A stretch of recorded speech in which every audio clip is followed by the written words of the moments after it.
প্রবল ঘূর্ণিঝড়ে পরিণত হয়েছে রিমাল। মোংলা ও পায়রা সমুদ্র বন্দরে 10 নম্বর এবং চট্টগ্রাম কক্সবাজারে 9 নম্বর মহাবিপদ সংকেত জারি। রিমালের প্রভাবে উপকূলে আঘাত হানতে পারে 10 ফুট উচ্চতার জলোচ্ছ্বাস। আশ্রয় কেন্দ্রে নেওয়া হয়েছে উপকূলবাসীকে।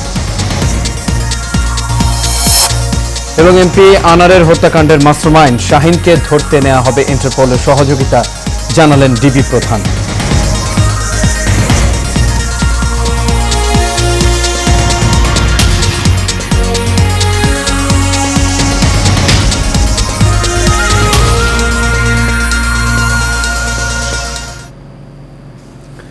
সবাইকে স্বাগত এশিয়া নিউজে। দর্শক, পুরো সংবাদ জুড়ে আপনাদের সঙ্গে আছি আমি আনোয়ার রাজ। এতক্ষণ শুনছিলেন বিআরবি কেবল ইন্ডাস্ট্রিজ লিমিটেড সংবাদ শিরোনাম। এবার চলে যাচ্ছে পুরো খবরে। দর্শক, শিরোনামে যেমনটি বলছিলাম, ভয়ঙ্কর রূপ ধারণ করছে ঘূর্ণিঝড় রিমাল। আজ বিকেল 3টার দিকে উপকূলীয় এলাকায় এর অগ্রভাগ আছড়ে পড়তে পারে বলে জানিয়েছে আবহাওয়া অধিদপ্তর।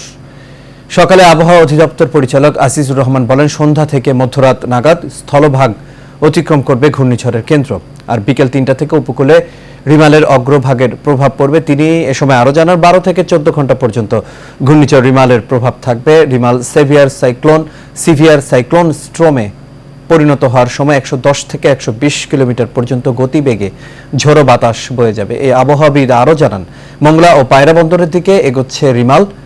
উপকূলীয় 16 জেলার নিম্নাঞ্চল স্বাভাবিক জোয়ারের 4 থেকে 12 ফুট অধিক উচ্চতার বায়ুতাড়িত জলোচ্ছ্বাসে প্লাবিত হতে পারে।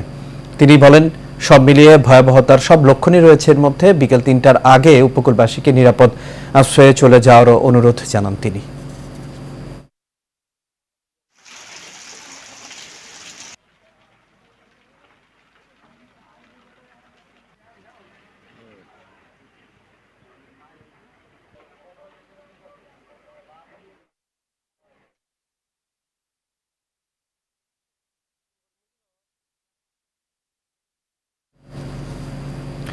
দর্শক, এই মুহূর্তে কক্সবাজার থেকে ঘূর্ণিঝড় রিমালের সবশেষ খবর জানাতে আমাদের সাথে সরাসরি যুক্ত হচ্ছেন সহকারী মোহাম্মদ শফিক। আশা করি আপনি আমাকে শুনতে পাচ্ছেন। শফিক, আমরা যেমনটি দেখছিলাম যে বিকেল 3টার দিকে উপকূলীয় এলাকায় এর অগ্রভাগ আছড়ে পড়তে পারে। তো আপনার কাছে জানতে চাইব, কক্সবাজারে যে উপকূল আছে সেখানে আবহাওয়া পরিস্থিতি এখন কেমন দেখছেন?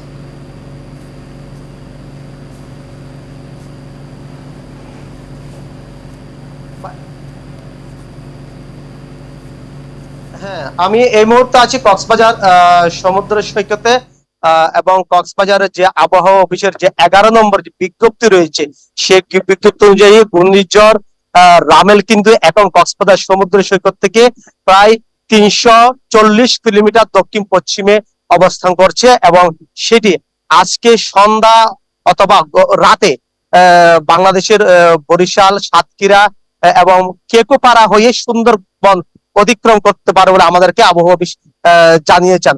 আর এই মুহূর্তে কক্সবাজারের পরিস্থিতি আপনি একটু আপনার মাধ্যমে দর্শক একটু দেখাতে যাচ্ছে। আপনি দেখতে পাচ্ছেন সাগর খুবই বিক্ষুব্ধ হয়ে উঠেছে, এবং জোয়ারের পানি কিন্তু স্বাভাবিকের সে অনেকটাই বৃদ্ধি পেয়েছে, এবং বড় বড় ঢেউগুলা সেই বালিয়াড়িতে এসে কিন্তু আসতে পড়ছে। এবং এই মুহূর্তে কক্সবাজারের যে আকাশে গুড়ি গুড়ি বৃষ্টি হচ্ছে, যদিও বা সকালে একটু মেঘ এবং রোদের যে লুকোচুরি ছিল, কিন্তু এই মুহূর্তে গুটি গুটি কিন্তু বৃষ্টি হচ্ছে, এবং মাঝে মাঝে দমকা হাওয়া বয়ে যাচ্ছে, এবং মেঘে ছেয়ে গেছে পুরো আকাশ।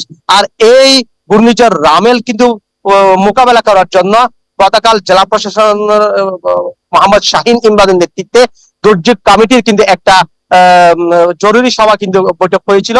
সেখানে জানিয়েছেন যে এই দুর্যোগ মোকাবেলা করার জন্য প্রায় 638টি আশ্রয় প্রকল্প প্রস্তুত আশ্রয় প্রকল্প প্রস্তুত রয়েছে। পাশাপাশি আপনার প্রায় 8,500 সিপিপি সদস্য অর্থাৎ স্বেচ্ছাসেবক টিম কিন্তু প্রস্তুত রয়েছে। আপনি দেখতে পাচ্ছেন এই মুহূর্তে বড় বড় ঢেউগুলা কিন্তু আসতে পড়ছে একদম বালিয়াড়িতে।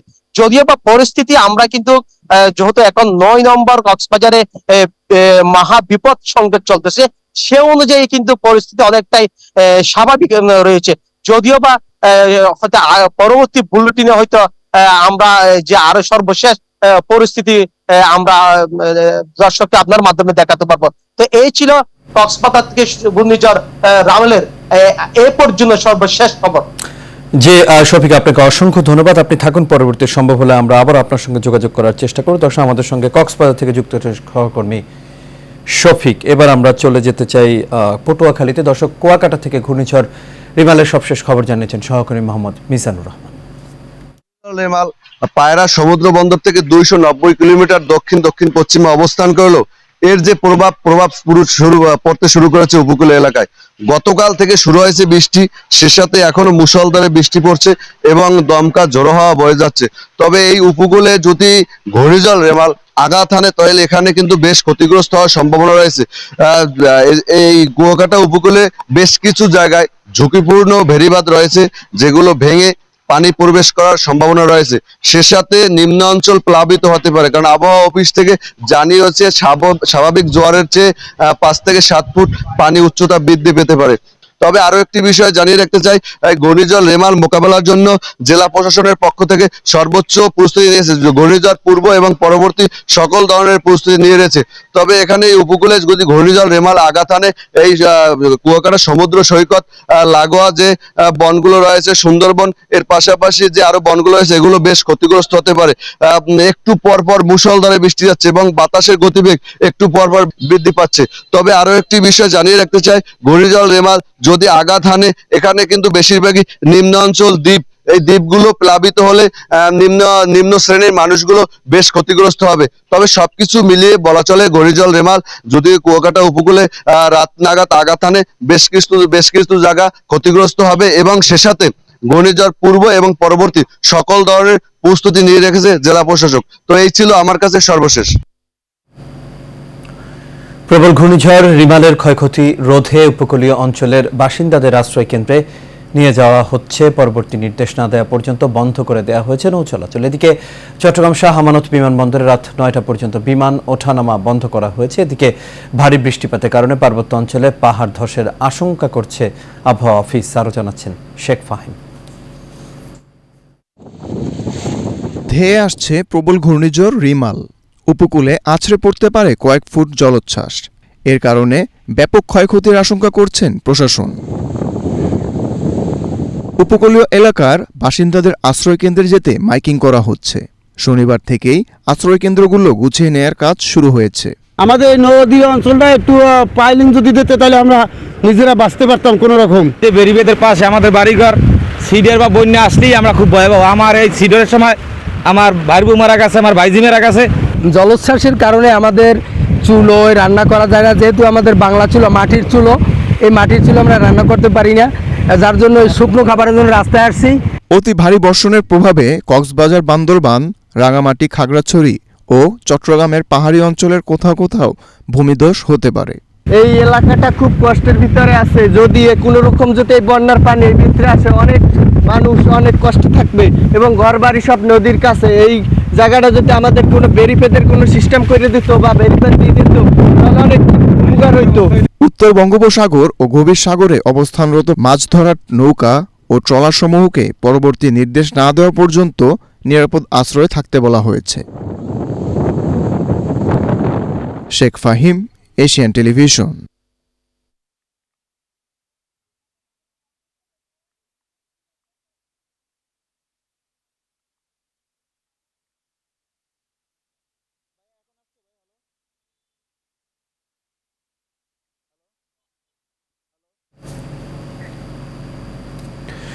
দর্শক, এই মুহূর্তে পটুয়াখালী রাঙাবালি থেকে ঘূর্ণিঝড় রিমালের সবশেষ খবর জানিয়েছেন সহকর্মী আইয়ুব খান। রিমেলের প্রভাবে কিন্তু উপকূলে উত্তাল রয়েছে। এছাড়া যে উপকূলের যে চর অঞ্চলগুলো রয়েছে, সেই জোয়ারের যে স্বাভাবিক যে জোয়ারের পানি, তার কিন্তু একটু বৃদ্ধি পেয়েছে। আমরা এই মুহূর্তে অবস্থান করছি পটুয়াখালী জেলার রাঙাবালি উপজেলার চরমন্তাটি। এখানে আপনারা দেখতেই পাচ্ছেন যে সকাল থেকে কিন্তু এই এলাকায় কিন্তু থেমে থেমে বৃষ্টি হচ্ছে, গুড়ি গুড়ি বৃষ্টি হচ্ছে। এছাড়া দমকা বাতাস কিন্তু বয়ে যাচ্ছে। পায়রা বন্দরকে কিন্তু 10 নম্বর বিপদ সংকেত দেখিয়ে যেতে বলা হয়েছে। এই ক্ষেত্রে কিন্তু এই অঞ্চলের, এই উপজেলার মানুষ কিন্তু আতঙ্কে রয়েছে। এই রাঙ্গামালী উপজেলা এমনিতেই দুর্যোগপূর্ণ এলাকায়, এই এলাকায় যে কোনো জলোচ্ছ্বাস, বন্যা যাই আসুক না কেন, কিন্তু এই অঞ্চলের মানুষ কিন্তু বেশি ক্ষতিগ্রস্ত হয়। যেহেতু দক্ষিণ বঙ্গোপসাগরের কূল ঘেঁষে এই উপজেলায় 6টি ইউনিয়নের মানুষ কিন্তু এই মুহূর্তে আতঙ্কে রয়েছেন। এছাড়াও আমাদেরকে একটু জানিয়ে রাখতে চাই যে এই উপজেলায় 2টি ইউনিয়ন রয়েছে ঝুঁকিপূর্ণ, যে বেড়িবাঁধ ভাঙা রয়েছে। সেক্ষেত্রে চালিতিয়া বনিয়া এবং চরমন্তাজের চরান্ডা গ্রাম কিন্তু বেড়িবাঁধ ভাঙা রয়েছে। সেক্ষেত্রে কিন্তু এলাকা প্লাবিত হয়ে যাওয়ার একটা সংখ্যা রয়েছে। এই মুহূর্তে আমরা একটু আগে কথা বলেছি রাঙ্গামালী উপজেলা নির্বাহী কর্মকর্তার সাথে। তিনি আমাদেরকে যেমনটি জানিয়েছে যে এই উপজেলায় 92টি সাইক্লোন শেল্টার কিন্তু ঘূর্ণিঝড় আশ্রয়ণ কেন্দ্রের জন্য প্রস্তুত রয়েছে এবং শুকনো খাবারের পর্যাপ্ত ব্যবস্থা রয়েছে। কিছু কিছু জায়গায় তারা শুকনো খাবার বিতরণও শুরু করেছে বলে আমাদেরকে তারা নিশ্চিত করে জানিয়েছেন। আপনাদেরকে যেহেতু জানিয়ে রাখি, এই মুহূর্তে কিন্তু বৃষ্টি চলমান রয়েছে, বৃষ্টি হচ্ছে এবং দমকা বাতাসও রয়েছে। সাগরগামী যত মাছ ধোয়ার ট্রলার ছিল তারা কিন্তু নিরাপদ স্থানে এসে আশ্রয় নিয়েছে। তো এই অঞ্চলের মানুষ কিন্তু সাইক্লোন শেল্টারে নিয়ে যাওয়ার জন্য সিপিবি, স্বেচ্ছাসেবী দলেরা কিন্তু সর্বোচ্চ চেষ্টা চালিয়ে যাচ্ছে। সাইক্লোন শেল্টারে যেসব মানুষ এখন গিয়ে আশ্রয় নিচ্ছে তাদেরকে কিন্তু শুকনো খাবারেরও ব্যবস্থা করছে। সর্বশেষ এই মুহূর্তটা কিন্তু আসলেই 10 নম্বর মহাবিপদ সংকেতের কিন্তু যে আলামত দেখা যায় সেটা কিন্তু সৃষ্টি হয়েছে। যেভাবে বৃষ্টি এবং বাতাস কিন্তু বইতে শুরু করেছে। এই ছিল আমার কাছে সর্বশেষ পটুয়াখালীর রাঙ্গামালী থেকে। এবার অন্যান্য প্রসঙ্গ। ঝিনাইদহ 4 আসনের সংসদ সদস্য আনোয়ারুল আজিম আনার হত্যাকাণ্ড তদন্তে ঢাকা মহানগর গোয়েন্দা পুলিশের অতিরিক্ত কমিশনার মোহাম্মদ হারুনুর রশিদের নেতৃত্বে কলকাতা পৌঁছেছে 3 সদস্যের একটি টিম। সকালে রওনা হন তারা। এই তদন্ত কমিটিতে রয়েছেন ওয়ারী বিভাগের এডিসি মোহাম্মদ আব্দুল আহাদ ও এডিসি শাহিদুর রহমান। মহানগর গোয়েন্দা প্রধান জানান, শাহিনকে দেশে ফিরিয়ে আনতে পুলিশের মহাপরিদর্শকের মাধ্যমে আবেদন করা হবে। তিনি জানান, শাহিন এই হত্যার মাস্টারমাইন্ড বলে নিশ্চিত হয়েছে কলকাতা ও ঢাকার গোয়েন্দারা। শাহিন আমেরিকায় আছে বলে ধারণা করা হচ্ছে। বাংলাদেশের তদন্ত দল কলকাতায় প্রথমে ঘটনাস্থলে পরিদর্শন করে, এরপর ভারতে গ্রেপ্তার জিহাদ হাওলাদারকে জিজ্ঞাসাবাদ করবে দলটি।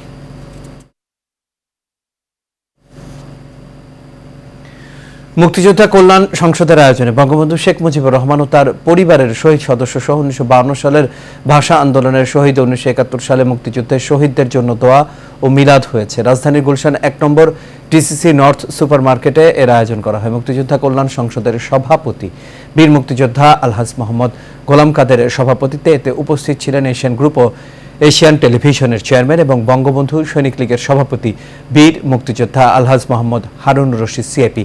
এছাড়াও স্থানীয় গণ্যমান্য ব্যক্তিবর্গ অনুষ্ঠানে উপস্থিত ছিলেন। এ সময় দেশ ও জাতির কল্যাণ কামনায় বিশেষ দোয়া ও মোনাজাত করা হয়।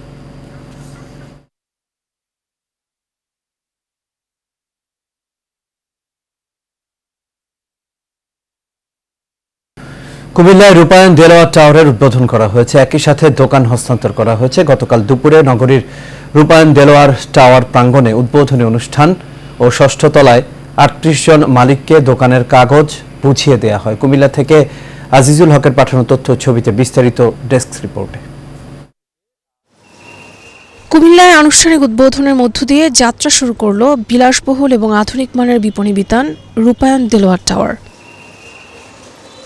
শনিবার দুপুরে রূপায়ণ দেলোয়ার টাওয়ারের উদ্বোধন এবং দোকান হস্তান্তর অনুষ্ঠানে যোগ দেন সংসদ সদস্য বীর মুক্তিযোদ্ধা আকম বাহাউদ্দিন বাহার। এ সময় তাকে ফুলেল শুভেচ্ছা জানান রূপায়ণ গ্রুপের ভাইস চেয়ারম্যান আলী আকবর খান রতন। পরে ফিতা কেটে রূপায়ণ দেলোয়ার টাওয়ার উদ্বোধন করেন প্রধান অতিথি। এ সময় ব্যবসায়ী, মালিকপক্ষ ও ক্রেতা বিক্রেতা সকলকে মিলে মার্কেটটি এগিয়ে নেওয়ার আহ্বান জানান সংসদ সদস্য আকম বাহাউদ্দিন বাহার। এটা মানে মার্কেট তৈরি লগ্ন থেকে এটা নিয়ে সমস্যা। এর পরবর্তী পর্যায়ে সকল জট আমি আস্তে আস্তে করে দিয়েছি। আমাদের এখানে কিছু দরিদ্র দোকানদার ছিল, আমার তাদের সাথে শর্ত ছিল যে তাদেরকে প্রোভাইড করতে। আজকে তারা সবাই প্রোভাইড করছে, আমি জেনে আনন্দিত এবং খুশি হয়েছি। আমি দোকানকে ধন্যবাদ জানাই। আমাকে এরকম ভাবে বলছে, আপনার তো সব দোয়া। আমি তো দোয়াতেই আছি, দাওয়াতে তো নাই। আমি কুমিল্লার মানুষকে ভালোবাসি, ওরা আমাকে দোয়া করে। আমার প্রার্থী এটা আসলে আপনাদের সকলের কাছে আমি সহযোগিতা চাই, যাতে কুমিল্লাকে আমরা সুন্দর করে নিয়ে যেতে পারি। অনুষ্ঠানে বিশেষ অতিথি ছিলেন রূপায়ণ গ্রুপের ভাইস চেয়ারম্যান আলী আকবর খান রতন। এ সময় তিনি দেলোয়ার টাওয়ার নির্মাণে সহযোগিতা করার জন্য সংসদ সদস্য আকম বাহাউদ্দিন বাহারের প্রতি বিশেষ কৃতজ্ঞতা প্রকাশ করেন। এই যে মার্কেটটা তৈরি হয়েছে, এটা আমাদের অনেক কষ্টের একটা ফসল। আসলে বিজনেস করতে আসছি, লাভ লস থাকতেই পারে, কিন্তু এই মার্কেটটা করতে গিয়ে এই ধরনের সমস্যা বা প্রতিকূলতার মধ্যে আমরা ফেস করছি। তো এমনি মতের সামনে আমি বলি যে আসলে ওনার সহযোগিতা বা ওনার না থাকলে আজকে এই মার্কেটটা কিন্তু তিন জায়গায় দাঁড়াতো না। এটা কিন্তু কোনো কিছু বিনিময়ে না, হ্যাঁ, জাস্ট আপনাদের প্রতি ওনার একটা ভালোবাসা, হ্যাঁ, এবং আপনার নিরীহ মানুষ, উনি সবসময় চাইছে যে না আমার কুমিল্লাবাসী যেন ভালো থাকে। রূপায়ণ দেলোয়ার টাওয়ার উদ্বোধন অনুষ্ঠানে উপস্থিত ছিলেন রূপায়ণ গ্রুপের কর্মকর্তাবৃন্দ সহ আরও অনেকে। Desk report, Asian television. দর্শক, এবার উপজেলা নির্বাচনের খবর। দর্শক, নরসিংদীর শিবপুর থেকে নির্বাচনী প্রচারণা খবর নিয়ে এই মুহূর্তে যুক্ত হচ্ছেন সহকর্মী হৃদয় সরকার। হৃদয়, আশা করি আপনি আমাকে শুনতে পাচ্ছেন। হৃদয়, শিবপুরে প্রচারণার প্রার্থীদের ব্যস্ততা কেমন দেখছেন?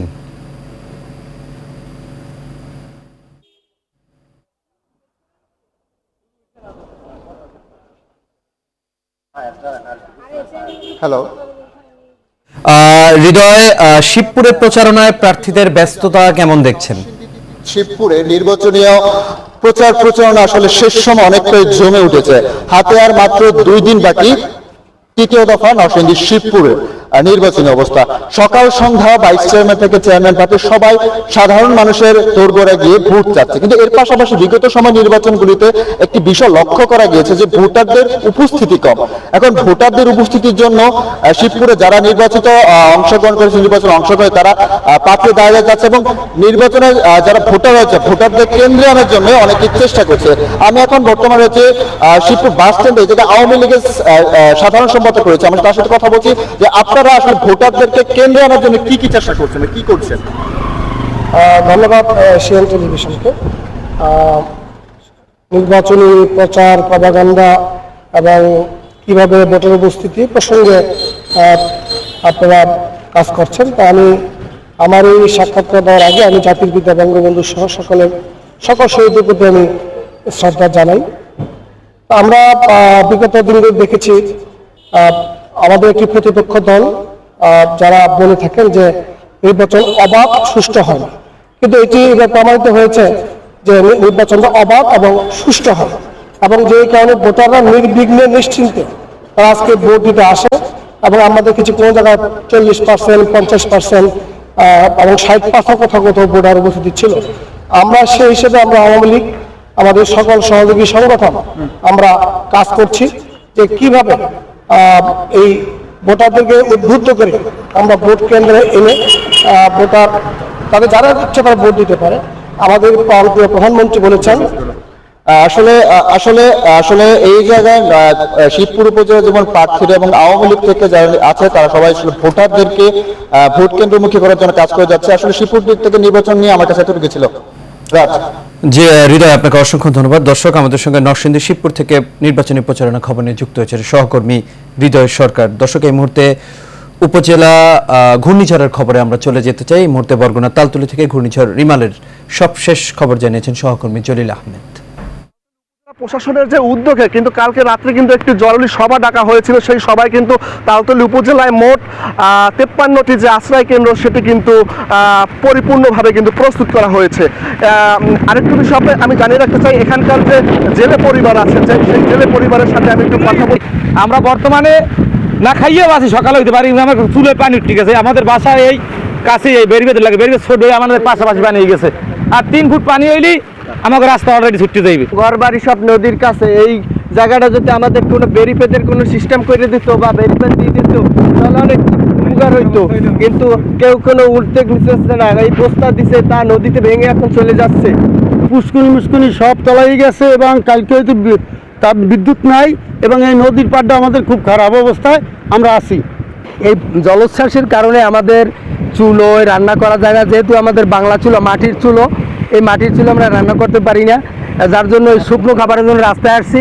রাস্তায় এসে দেখতেছি যে দোকানপাট খোলা আছে কিনা, তাও সকল দোকান খোলাও নেই, অনেক দোকান বন্ধ, ভাঙে চুরে যাবে এই ভয়তে সবাই আটকে রাখছে। আর পানি কি হয় কি করে পানিতে আগামী সময় যেটা সামনের যে সময়টা, এই সময় হয়তো বা ভাষায় নিয়ে যাবে এই অবস্থা আমাদের পরিস্থিতি এরকম। জি, আপনারা শুনছিলেন কিন্তু এখানকার যে মানুষের যে কষ্ট দুর্ভোগের কথা, এই ছিল আমার কাছে তালতলী পায়রা বলেশ্বর বিষখালী নদী থেকে সর্বশেষ। পরবর্তীতে আপডেট জানিয়ে দেওয়ার চেষ্টা করব।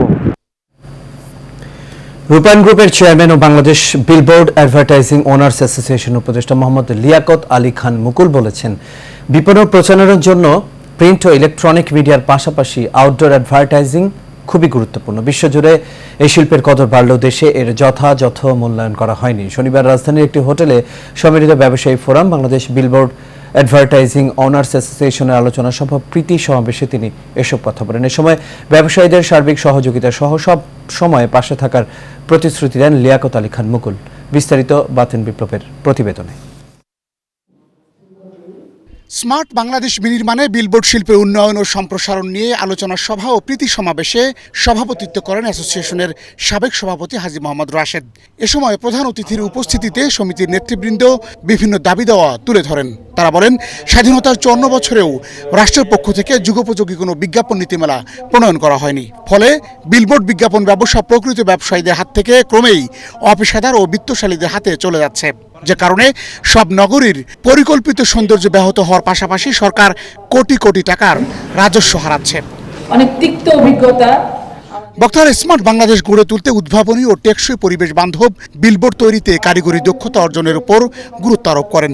পাশাপাশি স্থানীয় সরকার মন্ত্রণালয়কে বিজ্ঞাপন নীতিমালা প্রণয়ন করে একটি বিশেষ গ্রুপের একচেটিয়া বিজ্ঞাপনী ব্যবসা বন্ধ করার বিষয়ে জোর তাগিদ দেন। আকাল যাচ্ছে, আমাদের এই আকাল থেকে প্রধান অতিথির বক্তব্যে লিয়াকত আলী খান মুকুল বলেন, বিলবোর্ড একটি শিল্প, শিল্পীর মন নিয়ে এই শিল্প শৈল্পিক কাজ করে থাকে। দেশের জিডিপির প্রবৃদ্ধিতে এই শিল্পের অনেক অবদান রয়েছে। তিনি বলেন, বিলবোর্ড শিল্পের আরও উন্নয়ন ও সম্প্রসারণের জন্য নিজেদের ঐক্যবদ্ধ থাকতে হবে। সেজন্য যোগ্য নেতৃত্বের পাশাপাশি এই সংগঠনকে প্রাতিষ্ঠানিক রূপ দেওয়া খুবই জরুরি। আমরা যদি সরকারের কাছে করি, সেটা আমি মনে করি সেটা আদায় করা সম্ভব। যেমন এখানে অনেকে বলেছেন যে আমাদের সাইনবোর্ড কেটে নিয়ে যান, নানান ধরনের সমস্যার কথা বলেছেন। তো আমরা যদি শক্তিশালী হতাম, সেটা কিন্তু সম্ভব ছিল না। আমাদের মধ্যে যদি একত্রিত একটা মনোভাব থাকতো, সেটা হতো না। কারণ আমরা যারা অ্যাডভার্টাইজিংয়ে যারা কাজ করি, আমরা কিন্তু শিল্পীর মন নিয়ে কাজ করি, শৈল্পিক কাজ করি। আমাদেরকে বাদ দিয়ে সরকার কিছু একটা করবে, সিটি কর্পোরেশন কোনো একটা স্টেপ নেবে, আমরা তারপরে যদি সিটি কর্পোরেশনের ব্যাপারে আমরা নানান ধরনের পদক্ষেপ নিই, দেখা যাবে ওই সিটি কর্পোরেশন আমাদেরকে বলবে যে ভাই আমি এটা রাখতে চাই, কি করতে হবে বলেন। আগের কমিটির বিভিন্ন অভিযোগ রয়েছে উল্লেখ করে তিনি এসব অনিয়ম বন্ধ করার তাগিদ দেন। একই সাথে একটি অবাধ ও সুষ্ঠু নির্বাচনের মাধ্যমে যোগ্য নেতৃত্ব নির্বাচন করে সংগঠনকে আরও গতিশীল করারও আহ্বান জানান রূপায়ণ গ্রুপের চেয়ারম্যান। যেটা আবুল ভাই বললেন যে এখানে অনেকগুলো অনিয়ম হয়েছেন, তো আমি মনে করি এখন এই অনিয়ম যেটা হয়ে গেছেন সেটা পাস্ট ইজ পাস্ট। সামনে যেন ফার্দার আর কোনো অনিয়ম না হয়, এমন একটা নির্বাচন হোক, সেটা গ্রহণযোগ্য নির্বাচন, যারা ক্যান্ডিডেট হবেন গ্রহণযোগ্য ক্যান্ডিডেট, এবং আমি চাইবো যে একটা প্রাতিষ্ঠানিকভাবে এটা তৈরি করা এবং কিছু অ্যাডভাইজার প্যানেল করা। নর্মালি আমরা সভাপতিকে বলি যে ওনার রোলটা হলো সিইও রোল, অ্যাকচুয়ালি অফিসিয়াল আমরা সিইও বলতে পারি না, যেহেতু এটা ওনার্সদের অ্যাসোসিয়েশন। যদি ব্যক্তি হলে আমরা সিইও বলে থাকি, তার মানে ইনডাইরেক্টভাবে কিন্তু উনি সিইও রোলটা প্লে করেন, that is chief executive officer.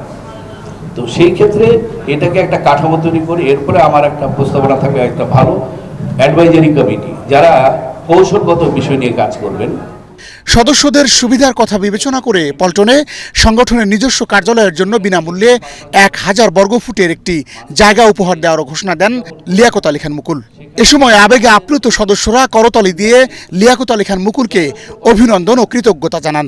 যারা আমরা কন্ট্রিবিউট করেছি আর আমাদের প্রচার নিয়ে যে ইন্ডাস্ট্রিগুলো বড় হয়েছে, যারা আমাদের সাপোর্ট নিয়ে বড় হয়েছে, তারা অনেক দূর চলে গেছেন, আর আমরা একটা সাধারণ একটা অফিস আমরা করতে পারি নাই। রেল আমি খুব ব্যথিত। যাই হোক, অনেক সময় ভাগ্যের ব্যাপার থাকে। প্রপার্টি হলো যদি আপনার ভাগ্যে লেখা না থাকে, সেখানে হয় না। তো আমি পল্টনে 1000 স্কোয়ার ফিটের একটা অফিস আমি ডোনেশন করলাম। অনুষ্ঠানে অন্যান্যদের মধ্যে বক্তব্য রাখেন অ্যাসোসিয়েশনের সাবেক সাধারণ সম্পাদক মোহাম্মদ আবুল হোসেন খান, সেলিনা পারভিন, মোহাম্মদ আশরাফ উদ্দিন খান, হাজী মোহাম্মদ সোহরাব উদ্দিন খান, আবুল কালাম আজাদ ফারুক, মোহাম্মদ মারুফ রেজা, নাজমুস সাকিব ও জাফর আহমেদ। অনুষ্ঠানে আরও উপস্থিত ছিলেন রূপায়ণ গ্রুপের উপদেষ্টা আব্দুল গাফফার। আমি আশার আলো দেখতে পাচ্ছি যে স্বপ্ন বাস্তবায়িত হবে বলে মনে হচ্ছে। বাতন বিপ্লব, এশিয়ান টেলিভিশন।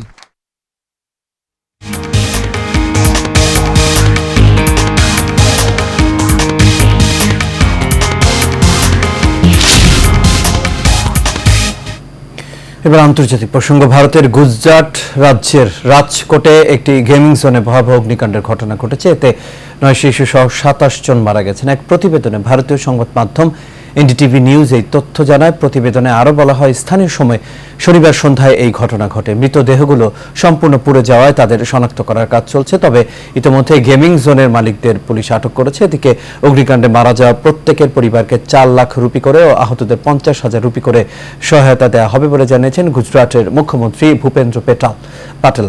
ঘটনার পরপরই শহরের সব গেমিং জোন বন্ধ করার নির্দেশ দেওয়া হয়েছে। এই ঘটনায় ভারতের প্রধানমন্ত্রী নরেন্দ্র মোদী শোক প্রকাশ করেছেন। সংবাদের এই পর্যায়ে থাকছে এইচএম স্টিল চট্টগ্রাম সংবাদ।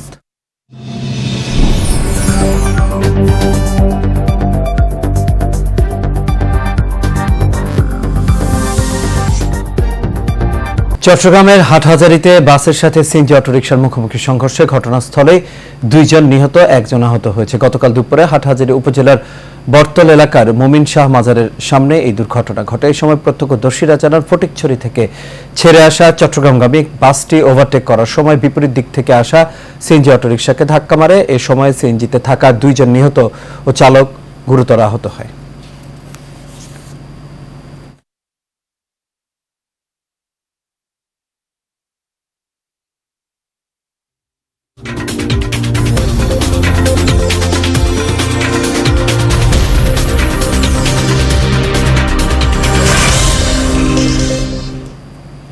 খেলার খবর। ক্রিকেট 3 ম্যাচ সিরিজের তৃতীয় শেষ টি20তে যুক্তরাষ্ট্রকে 10 উইকেটে হারিয়ে হোয়াইট ওয়াশ হারালো বাংলাদেশ। মুস্তাফিজুর রহমানের 6 উইকেট যুক্তরাষ্ট্রকে আটকে দিয়েছিলেন মাত্র 104 রানে। ছোট লক্ষ্য তারা এবার আর ভেঙে পড়েনি টপ অর্ডার। বারবার হতাশায় ডোবানো ওপেনাররাই নেন দায়িত্ব। সৌম্য তানজিদের ব্যাটে চড়ে বাংলাদেশ পেয়ে যায় জয়ের সীমানা। তানজিদ করেছেন অর্ধশতক। বাংলাদেশের জয়ে 3 ম্যাচের সিরিজ শেষ হলো 2-1 ব্যবধানে, যার মধ্যে প্রথম দুটিতে জিতে সিরিজ নিজেদের করে নিয়েছে স্বাগতিকরা।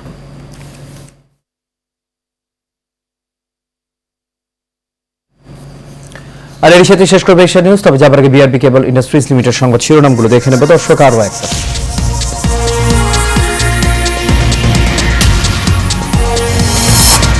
প্রবল ঘূর্ণিঝড়ে পরিণত হয়েছে রিমাল। মোংলা ও পায়রা সমুদ্র বন্দরে 10 নম্বর এবং চট্টগ্রাম কক্সবাজারে 9 নম্বর মহাবিপদ সংকেত জারি।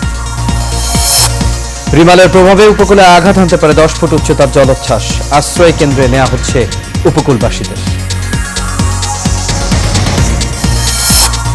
এবং এমপি আনারের হত্যাকাণ্ডের মাস্টারমাইন্ড শাহিনকে ধরতে নেওয়া হবে ইন্টারপোলের সহযোগিতা, জানালেন ডিবি প্রধান।